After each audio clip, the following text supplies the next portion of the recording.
هند کې د افغانستان سفارت وتړل شو. سلامونه او ستړي مه شئ.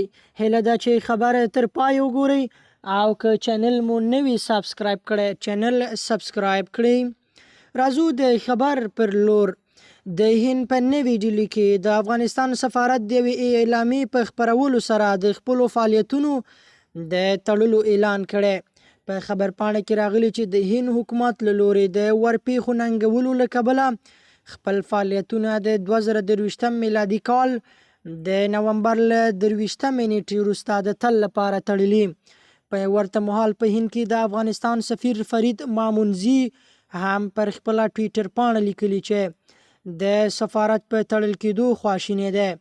په نوي ډیلي کې د افغانستان سفارت تړل کېدو خبر په داسې حال کې ورکول کېږي چې تر دې مخکې هم د سفارت کارکونکو ویلي وو چې د هند حکومت له لوري ملاتړ نه کېږي او کارکونکو له کمښت سره مخ دي.